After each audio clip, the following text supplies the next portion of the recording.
பங்களாதேஷ் என்ற நாடே வந்து இந்தியா இல்லை என்றால் உருவாகி இருக்காது. இந்திரா காந்தியினுடைய முயற்சியால் தான் இந்த நாடு உருவானது. நாடு உருவான 4-5 வருடங்களில் 1975ஆம் ஆண்டு அந்த இராணுவம் வந்து முஜிபுர் ரஹ்மானுடைய குடும்பத்தை படுகொலை செய்த பொழுது ஹசீனா அவர்களும் ஹசீனாவினுடைய தங்கையும் ஜெர்மனியில் இருந்ததால் அவர்கள் உயிர் பிழைத்துக் கொண்டார்கள்.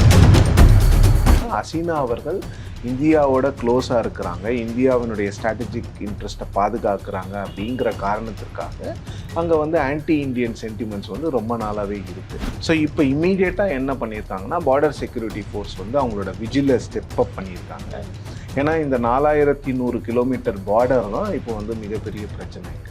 அந்த பார்டரில் இப்போது அங்கே வாலடைல் சுச்சுவேஷன் இருக்கிறதுனால மக்கள் அங்கேருந்து வராங்களா, அது மக்கள் மட்டும் வராங்களா, இல்லை தீய சக்திகள் உள்ளே வராங்களாங்கிறத பார்க்க வேண்டிய கட்டாயம் வந்து இந்தியாவுக்கு இருக்கிறது. ஸ்ட்ராட்டஜிக் பாயிண்ட் ஆஃப் வியூவில் ஒரு வெளியுறவுத்துறை கொள்கை சம்பந்தமாக வரும்பொழுது மிகப்பெரிய ஒரு சிக்கலான ஒரு சூழ்நிலையில் தான் இந்தியா இருக்குது. ரொம்ப ரொம்ப மெனக்கெட்டு தான் இந்தியா வந்து இந்த பிரச்சனையை தீர்க்க வேண்டும், இந்த பிரச்சனையை சமாளிக்க வேண்டும். பங்களாதேஷில் வந்து ஒரு மிகப்பெரிய பிரச்சனை. நீங்கள் ஸ்ரீலங்கா, மால்தீவ்ஸ் ஆகட்டும், நம்ம வந்து அவங்களோட வந்து எந்த பார்டரையும் ஷேர் பண்ணல. இவங்களோட பார்டர்ஸ் வந்து தண்ணியில் தான் இருக்குது. ஆனால் பங்களாதேஷோட நமக்கு லேண்ட் பார்டர் இருக்குது. கிட்டத்தட்ட 4200 கிலோமீட்டர் பார்டர் இருக்கும்போது அதனுடைய விளைவுகள் வந்து மிகவும் அதிகம். ஸ்ரீலங்காவில் தமிழ்நாட்டில் இலங்கைக்கு எதிரான ஒரு நிலைமை, ஒரு மனநிலை இல்லை என்றால் கோட்டபய ராஜபக்சாவுக்கே ஃபஸ்ட்டு லொக்கேஷனாக இந்தியா தான் இருந்திருக்கும். சைனா வந்து அந்த டெட் ட்ராப் அப்படின்னு சொல்லுவாங்க. என்ன பண்ணுறதுன்னா, லைக் இந்த ஏழ்மையாக இருக்கக்கூடிய நாடுகளுக்கு சென்று உதவுவது போன்ற உதவி, அவங்களுக்கு தேவையான வசதி, இப்போ பணங்களை கொடுத்து, லோனு கொடுத்து, அவங்களுக்கு ரோடு வசதி எல்லாத்தையுமே செஞ்சு கொடுத்து என்ன பண்ணுவாங்கன்னா, அவங்கள டெட் ட்ராப்பில் அவங்கள வந்து அந்த கடன் வலையில் சிக்க வச்சுட்டு அதற்காக அந்த நாட்டில் வந்து அவங்க ஒரு பேஸ் போடுறது. இது யூஎஸ் பல ஆண்டுகளுக்கு முன்னால் செஞ்சதை வந்து இன்றைக்கி சைனா வந்து இந்தியாவோட பேக்யார்டில் பண்ணிக்கிட்டு இருக்காங்க. இது இந்தியாவுக்கு தெரியும். நேயர்களுக்கு வணக்கம். இன்று நம் நிகழ்ச்சியில் உடன் இணைந்திருப்பவர் பத்திரிகையாளர் சிவப்பிரியன் அவர்கள். சார்கிட்ட கேட்க நிறைய கேள்விகளும் சந்தேகங்களும் இருக்கு, பேசுவோம். வணக்கம் சார். வணக்கம். வங்கதேசத்தில் ஏற்பட்ட கலவரம், அதனால ஹசீனா இந்தியாவுக்கு வந்ததுன்னு தொடர்ந்து வங்கதேச கலவரம் சம்பந்தமா இந்தியாவில் பேசு பொருள்கிறது மிகப்பெரிய அளவில் இருக்கு. இதனால இந்தியாவுக்கு மிகப்பெரிய ஒரு தாக்கம் வரும் அப்படின்னு சொல்றாங்க. வங்கதேசத்தில் ஏற்பட்ட பிரச்சனைக்கான காரணம் என்ன, அது இந்தியாவை எப்படி சார் பாதிக்கும்? வங்கதேசம் வந்து நீங்கள் குறிப்பிட்டது போல இந்தியாவோடு நட்புறவு கொண்டிருக்கின்ற நாடு மட்டுமல்ல, இந்தியாவோடு ஒரு மிகப்பெரிய ஒரு எல்லையை கொண்டிருக்கக்கூடிய ஒரு நாடு. கிட்டத்தட்ட 4096 கிலோமீட்டர் பரப்பளவு கொண்ட எல்லை கொண்டது தான் இந்திய வங்காளதேசம். அந்த எல்லை, அந்த பார்டர் வந்து கிட்டத்தட்ட 4100 கிலோமீட்டர் லாங் பார்டர். ஸோ இது வந்து 5 மாநிலங்களில் இந்த பார்டர் வந்து ஷேர் ஆகுது. வெஸ்ட் பெங்கால், அப்புறம் அசாம், மிசோராம், திரிபுரா அண்ட் மேகாலயா. வெஸ்ட் பெங்கால் தவிர மற்ற எல்லாமே வடகிழக்கு மாநிலங்கள். ஸோ இந்த வடகிழக்கு மாநிலங்கள் எல்லாமே வந்து இந்தியாவுக்கு ரொம்ப ஸ்ட்ராட்டஜிக் இம்பார்ட்டன்ஸாக இருக்கக்கூடிய மாநிலங்கள் மட்டும் இல்லாமல் இங்கே ஏதாவது ஒரு செக்யூரிட்டி இஷ்யூஸ் வந்து, நேஷ்னல் செக்யூரிட்டி இஷ்யூஸ் வந்து இருந்துக்கிட்டே தான் இருக்குது. மணிப்பூர் இல்லைனாலும் எல்லா மாநிலங்களையும் ஏதாவது ஒரு செக்யூரிட்டி இஷ்யூ வந்து இந்தியாவுக்கு இருந்து கொண்டே இருக்கிறது. இது வந்து இந்தியாவினுடைய கோணத்தில் நாம் பார்க்க வேண்டியது. பட் பங்களாதேஷ் இந்த போராட்டம் எதனால் வந்தது, ஷேக் ஹசீனா அவர்களுடைய ஆட்சிக்கு எப்படி ஆபத்து வந்ததுன்றதெல்லாம் கொஞ்சம் பார்த்தோம்னா, ஷேக் ஹசீனா அவர்கள் வந்து இந்தியா சுதந்திரம் அடைந்த ஆண்டு பிறந்தவர் தான். 1947ஆம் ஆண்டு முஜிபுர் ரஹ்மான், அதாவது பங்களாதேஷ் நாட்டினுடைய தலைவர் என்று சொல்லப்படுகின்ற, தந்தை என்று சொல்லப்படுகின்ற முஜிபுர் ரஹ்மான் அவர்களினுடைய மகள். இவரும் இவருடைய தங்கை மட்டும்தான் அந்த குடும்பமே படுகொலை செய்யப்பட்டப்படுகிறது. அதாவது பங்களாதேஷ் என்ற நாடே வந்து இந்தியா இல்லை என்றால் உருவாகி இருக்காது. இந்திரா காந்தியினுடைய முயற்சியால் தான் அந்த நாடு உருவானது. நாடு உருவான 4-5 வருடங்களில் 1975ஆம் ஆண்டு அந்த இராணுவம் வந்து முஜிபுர் ரஹ்மானுடைய குடும்பத்தை படுகொலை செய்த பொழுது ஹசீனா அவர்களும் ஹசீனாவினுடைய தங்கையும் ஜெர்மனியில் இருந்ததால் அவர்கள் உயிர் பிழைத்துக் கொண்டார்கள். இல்லைன்னா அவங்களும் இன்னைக்கு இருந்திருக்க மாட்டாங்க. ஸோ அதன் பிறகு ஹசீனா அவர்களுக்கு வந்து இந்தியா தான் அடைக்கலம் கொடுத்தது. இந்தியாவில் தான் அவர் வாழ்ந்து கொண்டிருந்தால் இப்போ வந்து 2வது முறையாக அவருக்கு வந்து ஒரு தற்காலிக அடைக்கலம் கொடுத்துருக்காங்க. ஸோ அவங்க வந்து ஒரு ப்ரோ இண்டியன் லீடராக பங்களாதேஷில் இருந்தாங்க. பங்களாதேஷில் 2008ஆம் ஆண்டு இவர்கள் 2வது முறையாக பிரதமராக வருவதற்கு முன் ஜமாத்தி இஸ்லாம் அப்படிங்கிற ஒரு பார்ட்டியும் பங்களாதேஷ் நேஷனலிஸ்ட் பார்ட்டி, அதாவது எதிர்க்கட்சியாக இன்று இருக்கக்கூடிய கலிதியா ஜியா அவர்களுடைய தலைமையில் இருக்கக்கூடிய பங்களாதேஷ் நேஷனலிஸ்ட் பார்ட்டியும் ஜமாத்திய இஸ்லாமி, இது வந்து ஒரு இஸ்லாமிய அமைப்பு. இந்த 2 கட்சிகளுமே இந்தியாவுக்கு எதிரான நிலைப்பாடுகளை கொண்டுள்ள கட்சி. இப்போ இந்தியாவுக்கு எதிரான சென்டிமெண்ட்ஸ் அங்கே இருக்குது. என்னென்னா, ஹசீனா அவர்கள் இந்தியாவோட க்ளோஸாக இருக்கிறாங்க, இந்தியாவினுடைய ஸ்ட்ராட்டஜிக் இன்ட்ரெஸ்ட்டை பாதுகாக்கிறாங்க அப்படிங்கிற காரணத்திற்காக அங்கே வந்து ஆன்டி இண்டியன் சென்டிமெண்ட்ஸ் வந்து ரொம்ப நாளாகவே இருக்குது. ஸோ அப்படி இருக்கிற பட்சத்தில் தான் இங்கே வந்து எம்இஏக்கு வந்து ஒரு பெரிய ரோல் கிடையாது. நீங்கள் வந்து அங்கே என்ன நடக்குதுங்கிறது இந்தியாவுக்கு தெரிஞ்சிருக்கும். ஆனால் நீங்கள் வந்து ஒரு கட்டத்துக்கு மேலே இந்தியா வந்து அங்கே போய் உள்ளே புகுந்து நீங்கள் பீஸ் ஸ்டாக்ஸ் எல்லாம் பண்ண முடியாது. ஏனென்றால் பாகிஸ்தானும் பங்களாதேஷ் இரு நாடுகளுமே வந்து அந்த தேர்ந்தெடுக்கப்பட்ட அரசுகளுக்கோ இல்லை டெமோக்ரஸிக்கு ஏதாவது ஒரு பிரச்சனைன்னு வந்தால் உடனே இராணுவம் இங்கு தலையிடும். ஸோ இராணுவம் தலையிடுகின்ற இடங்களில் வந்து இந்தியா வந்து ஒரு மிகப்பெரிய முடியாது. இந்தியா வந்து எப்போவுமே அது பண்ணதில்லை. பாகிஸ்தானில் நமக்கான ஸ்டேக்ஸ் இருந்தாலும் கூட நம்ம சொல்கிறத யாரும் கேட்க மாட்டாங்க. ஆனால் பங்களாதேஷில் நம்ம சொல்வதை கேட்பதற்கு 15 ஆண்டுகள் ஒரு ஆட்சி அங்கே இருந்தது. இந்த 15 ஆண்டு ஆட்சி காலத்தில் தான் இந்தியா பங்களாதேஷுக்கு இடையேயான எவ்வளவு பிரச்சனைகள் இருந்ததோ அவ்வளவு பிரச்சனைகளுக்கும் சுமூக தீர்வு காணப்பட்டது. அது மட்டும் இல்லாமல் பங்களாதேஷிலிருந்து இந்தியாவுக்கு ஊடுருவல், அதாவது அந்த தீவிரவாதிகள் ஊடுருவல் எல்லாம் ஷேக் ஹசீனா அவர்கள் பிரதமராக 2008ஆம் ஆண்டு இறுதியில் 2009ஆம் ஆண்டு வந்த பிறகு எல்லாமே குறைஞ்சது. நார்த் ஈஸ்டில் வந்து ஒரு மிகப்பெரிய பீஸ் வர்றதுக்கும் காரணம் வந்து அங்கே இருக்கக்கூடிய தீவிரவாத ஊடுருவலை அவர்கள் தடுத்தார்கள். இன்னொன்று, ஷேக் ஹசீனா மேலே வந்து நிறைய ப்ளஸஸும் இருக்குது. அவங்க வந்து எக்கனாமியை இம்ப்ரூவ் பண்ணியிருக்காங்க பங்களாதேஷில், அதாவது விமன் எம்பவர்மெண்ட் கொண்டு வந்திருக்காங்க. இதெல்லாம் மீறி அவர்களுக்கு எதிரான ஒரு மனநிலை எப்படி வந்ததுன்னு பார்த்தீங்கன்னா, 2018ஆம் ஆண்டு அவங்க வந்து ஒரு கோட்டா கொண்டு வராங்க. சிவில் சர்வீஸில் 30% ரிசர்வேஷன் வந்து, அதாவது 1971ஆம் ஆண்டு நடந்த அந்த போரில் யார் யார் உயிர் நீத்தார்களோ அந்த போரில் பங்கேற்ற வங்கதேச வீரர்கள், அவர்களுடைய குடும்பங்கள், அவர்களால் அந்த போரில் உயிரிழந்தவர்கள் சம்மந்தப்பட்டவர்களுக்கு 30% இடஒதுக்கீடு அப்படின்னு. அது வந்து ஒரு மிகப்பெரிய போராட்டம் களமாக மாறியது. ஏனென்றால் இவங்க எல்லாமே வந்து பங்களாதேஷ், அதாவது அவாமி லீகினுடைய சொந்தக்காரர்களாக இருப்பார்கள், அவர்களுக்கு வேண்டப்பட்டவர்களாக இருப்பார்கள். ஸோ அவர்களுக்கான ஒரு நீதியாக தான் இது பார்க்கப்பட்டது. ஸோ அப்போ வந்து ஆனால் அதை கவர்மெண்ட் வந்து வேண்டான்னு சொல்லிட்டு அதை க்ளோஸ் பண்ணிட்டாங்க. அதை வந்து வாபஸ் வாங்கிட்டாங்க.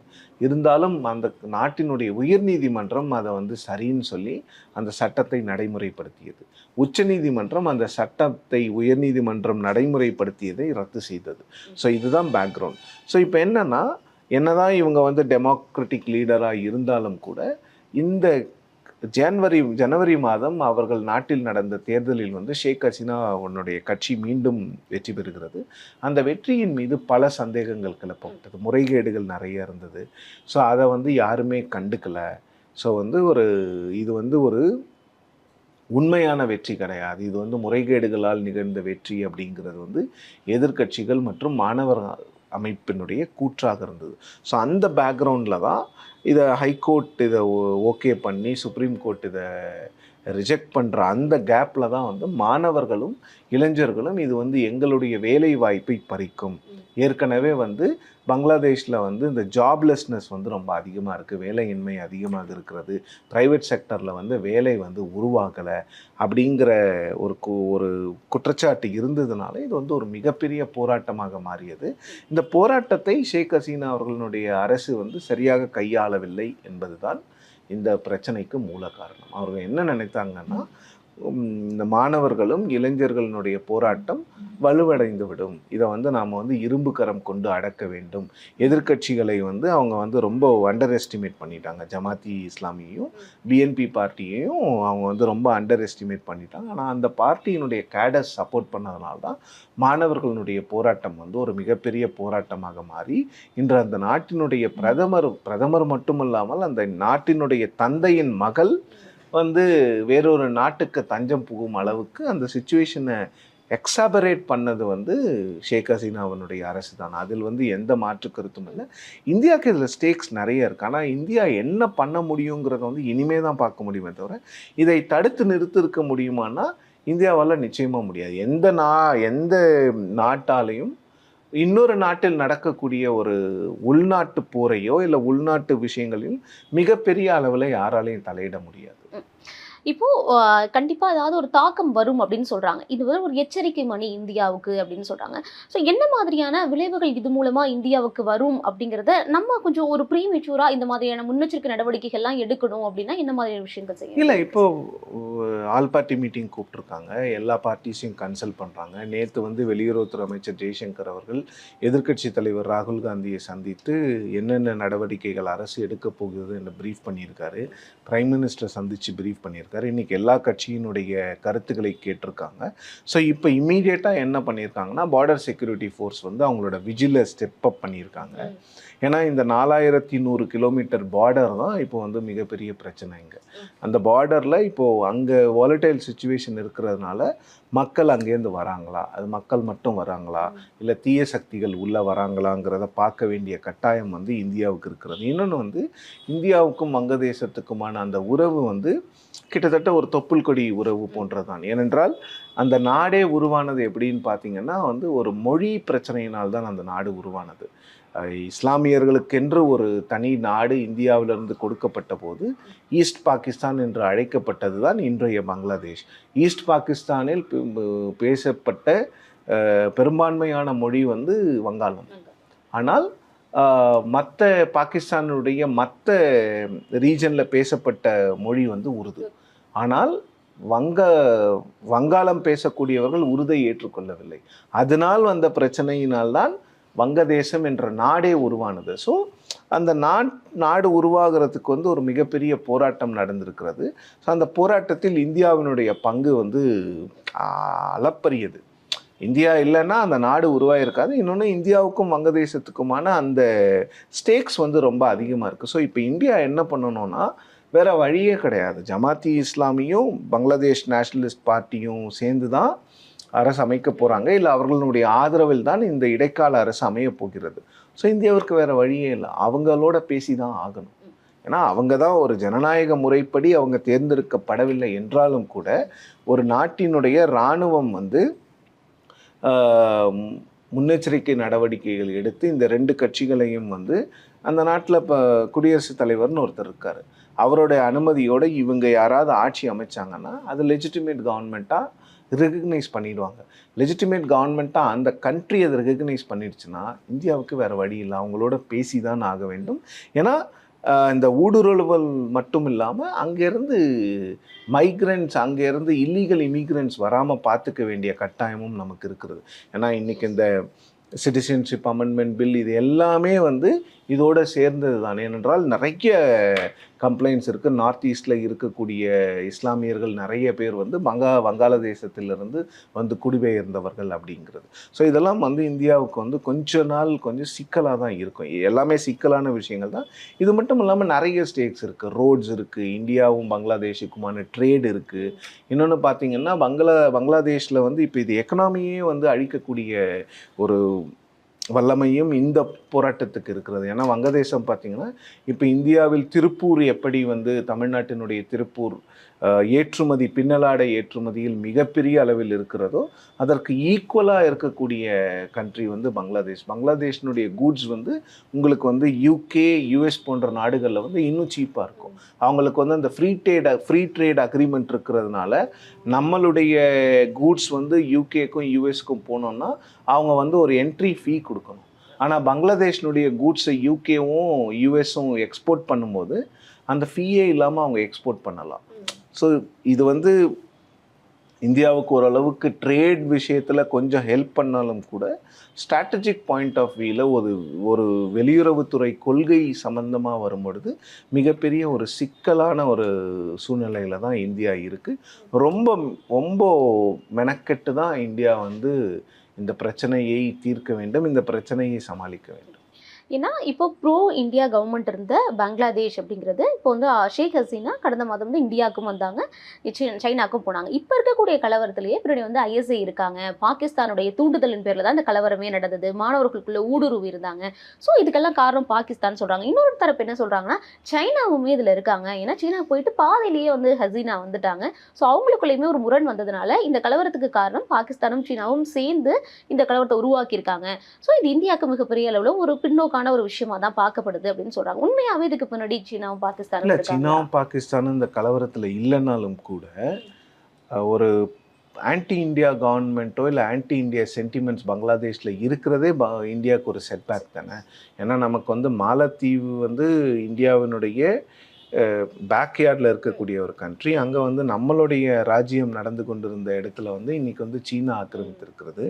ஸ்ரீலங்காலேயும் ஒன்றும் பெரிய ரணில் விக்ரமசிங்கே அவர்கள் இருக்கிறார். அவருடைய பதவிக்காலம் செப்டம்பரோடு முடிய போகிறது. அதன் பிறகு அங்கே யார் வரப்போகிறாங்க? ராஜபக்சேவினுடைய கட்சியும் போட்டியிட போகிறது.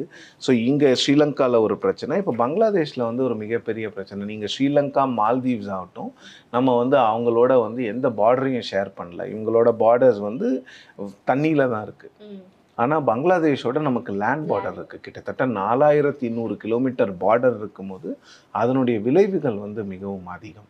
ஸோ இங்கே நிச்சயமாக ஐஎஸ்ஐனுடைய சைனாவினுடைய தூண்டுதல்கள் இருக்கலாம். இருக்குதா இல்லையாங்கிறத வந்து இனிமேல் போக போக தான் நமக்கு தெரியும். ஆனாலும் கூட ஷேக் ஹசீனா அவர்களை பொறுத்தவரை அவங்க வந்து சைனாவை விட இந்தியாவை தான் விரும்புவாங்க. நீங்கள் பார்த்தீங்கன்னா எல்லாருமே எப்போவுமே வந்து பங்களாதேஷில் வந்து ஷேக் ஹசீனா அவர்கள் ஒவ்வொரு முறையும் பிரதமராக பதவியேற்கும் பொழுது முதல் விசிட் வந்து இந்தியாவுக்கு தான் வருவாங்க.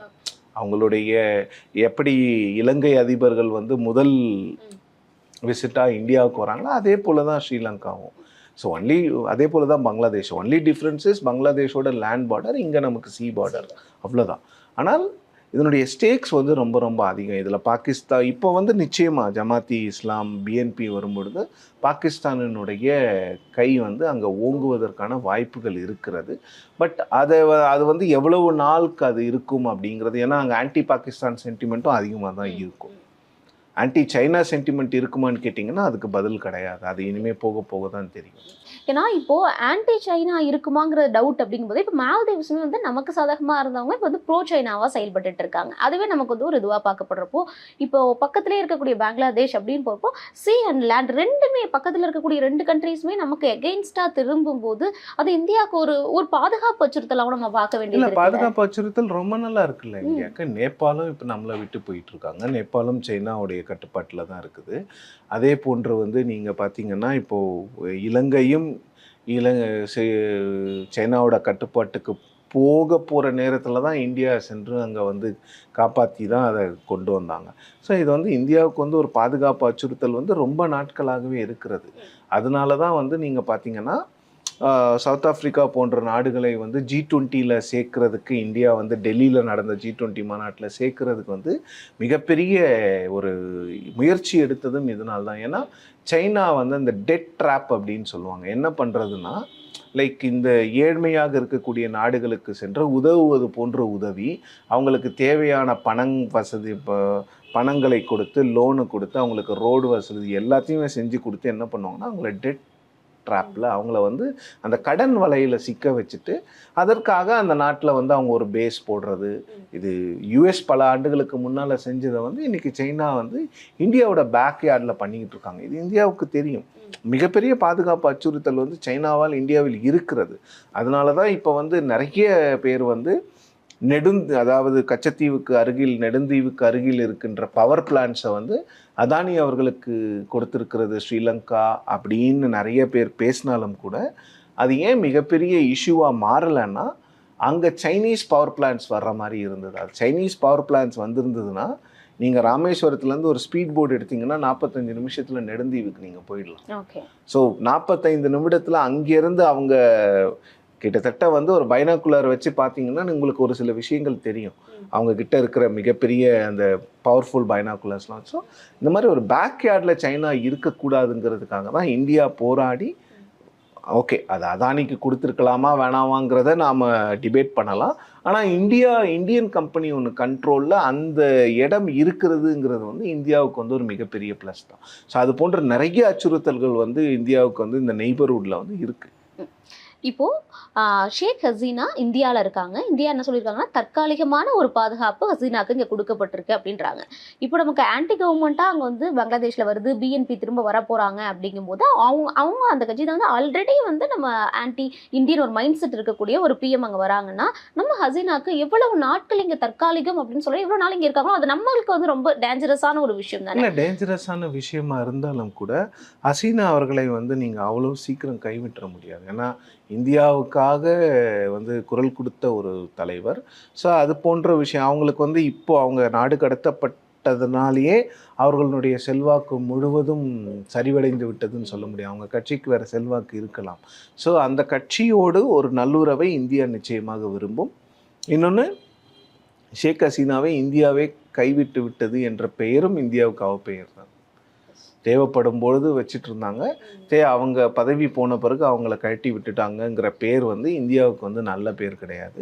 ஏன்னா ஏற்கனவே பேசினதான், நெய்பர்ஹுட்டில் இந்தியாவுக்கு இவ்வளவு பிரச்சனைகள் இருக்கும் பொழுது இந்தியாவுக்காக போராடக்கூடிய ஒரு தலைவரை வந்து இந்தியா அவ்வளவு சீக்கிரம் கைவிட முடியாது. அதனால தான் அவங்களுக்கு தற்காலிக அடைக்கலம் இங்கே கொடுத்துருக்காங்க. ஸோ யூகே இல்லை யூரோப்பியன் கண்ட்ரிஸ் ஏதாவது ஒரு நாடுகளில் அவங்க வந்து அடைக்கலம் புகும் வரை இந்தியா வந்து அவர்களுக்கு அடைக்கலம் கொடுத்துருக்கோம். ஏன்னா ரொம்ப நாள் அவங்கள இங்கே வச்சுக்கவும் முடியாது. ஏன்னா இப்போது ஜமாத்தி இஸ்லாமி இல்லை பங்களாதேஷ் நேஷ்னலிஸ்ட் பார்ட்டியோடைய கவர்மெண்ட் அங்கே வந்ததுன்னா ஹசீனாவை இங்கே வைத்து கொண்டு நீங்கள் அவங்களோட டாக்ஸுக்கு போனீங்கன்னா அது மிகப்பெரிய நெருடலாக இருக்கும் பைலேட்ரல் ரிலேஷன்ஷிப்பில். ஸோ அதெல்லாம் பொறுத்து இருந்து தான் பார்க்கணும். எல்லாமே டக்குன்னு ஓவர் நைட்டில் சேஞ்ச் ஆகாது. இதெல்லாம் பொறுமையாக டிப்ளமசியை வந்து டிப்ளமசி வந்து ஆக்சுவலி டேக்ஸ் டைம். ஸோ மெதுவாக பொறுத்திருந்து பார்த்து தான் இதை பண்ணணும். ஸோ ஹசீனா அவர்களுக்கு அடைக்கலம் கொடுக்க வேண்டிய உண்மையிலே கட்டாயம் இந்தியாவுக்கு இருந்தது. இந்தியா வேண்டும் என்று நினைத்த ஒரு லீடர் பங்களாதேஷில். ஸோ அவங்களுக்கு அடைக்கலம்லாம் கொடுக்காம இந்தியா வந்து தன்னுடைய கையை கழுவி இருக்க முடியாது, நிச்சயமாக பண்ண முடியாது. ஏன்னா அவங்க பிரிட்டனுக்கு போவாங்க, அவங்க சகோதரி இல்லை, ஏற்கனவே ஸ்ரீலங்காவில் தமிழ்நாட்டில் இலங்கைக்கு எதிரான ஒரு நிலைமை, ஒரு மனநிலை இல்லை என்றால் கோட்டபய ராஜபக்சாவுக்கே ஃபஸ்ட்டு லொக்கேஷனாக இந்தியா தான் இருந்திருக்கும். இங்கே தமிழ்நாட்டில் இலங்கைக்கு எதிரான அதாவது அந்த மெஜாரிட்டேரியன் பாலிட்டிக்ஸ்க்கு எதிரான ஒரு மனநிலை இருப்பதால் தான் பாஜக அரசு வந்து அது போன்ற விஷயங்களை 2022ஆம் ஆண்டு செய்யவில்லை. இல்லைன்னா நிச்சயமாக இந்தியா தான் அவங்களுக்கு ஃபர்ஸ்ட் ஆப்ஷனாக இருந்திருக்கும். ஸோ கோத்தபய ராஜபக்ஷவும் அப்படிதான் கண்ட்ரி நெக்ஸ்ட் மாறிக்கிட்டே இருந்தார். இப்போ இந்தியாவுக்கு முதல்ல அடைக்கலம் வந்திருக்க ஹசீனாவுடைய நெக்ஸ்ட் மூவ் என்னவா இருக்கும்? யூகேல அந்த கண்ட்ரி பர்மிஷன் கொடுப்பாங்களா? அவங்க சகோதரியோட போய் அங்கே லேண்ட் பண்ணுறதுக்கான வாய்ப்புகள் இருக்கு? இல்லை, வாய்ப்புகள் இருக்குது. யூகேல கொடுக்கறதுக்கான வாய்ப்பு இருக்குது. ஏன்னா அவங்க சகோதரி அங்கே தான் இருக்காங்க. அவங்க சகோதரியினுடைய மகள்னு நினைக்கிறேன். அவங்க அங்கே யூகே லேபர் பார்ட்டியில் ஒரு எம்பியாக இருக்காங்க. ஸோ அதனால் யூகேயோட அவங்க நெகோஷியேட் பண்ணி அதன் பிறகு தான் இங்கேருந்து அவங்க கிளம்புவாங்கன்னு நினைக்கிறேன். மோஸ்ட் லைக்லி யூகே வந்து அவங்களுக்கு அடைக்கலம் கொடுப்பதற்கான வாய்ப்புகள் அதிகமாக தான் இருக்கிறது. ஏன்னா பங்களாதேஷ் அப்படின்னும் போது யுஎஸ் இது போன்ற விஷயங்களில் பெருசாக அடைக்கலம்லாம் கொடுக்க மாட்டாங்க. ஸோ யூகே கொடுக்கும்போது யுஎஸும் அதில் தலையிட்டு, ஏன்னா ஹசீனா வந்து இருக்க வேண்டும். பங்களாதேஷில் வந்து நீங்கள் ஜேஇஐ ப்ளஸ் பிஎன்பி வந்துருச்சுன்னா அது யுஎஸ்க்கும் பிரச்சனை தான். ஏன்னா சைனாவோட இன்ஃப்ளூயன்ஸ் அங்கே அதிகமாச்சுன்னா அது அமெரிக்காவுக்கும் பிரச்சனை தான். ஸோ அதனால் இந்தியா என்ன சொல்லுதோ அதை அமெரிக்கா கேட்பதற்கான வாய்ப்பும் இங்கே இருக்கிறது. இன்னொன்று பார்த்தீங்கன்னா லண்டனில் அவங்க இருக்கிறது அவங்களுக்கு நல்லதுன்னு அவங்க நினைக்கிறாங்க. இப்போ வரப்போற பிஎன்பி ஆட்சியை வந்து ப்ரோ பாகிஸ்தானாவோ ப்ரோ சைனாவாகவோ ஃபுல்லா மாறிடாம இந்தியா பக்கம் தக்க வச்சுக்கிறதுக்கு இந்தியா என்ன மாதிரியான மூவ் பண்ணணும்னு நினைக்கிறீங்க? இல்லை, அது பொறுத்திருந்து தான் நீங்கள் பார்க்கணும். கம்ப்ளீட்டாக அவங்க சைனா பக்கம் போகாமல் இருக்கிறதுக்கு நீங்கள் ஒன்றுமே பண்ண முடியாது. ஸோ இப்போ மால்தீவ்ஸில் நீங்கள் என்ன தான் பண்ணாலும் கூட அவங்க வந்து உங்ககிட்டேருந்து ட்ரிஃப்டாகவே ஆகி அவங்க சைனா கிட்ட போகிறத நீங்கள் தடுக்கவே முடியாது.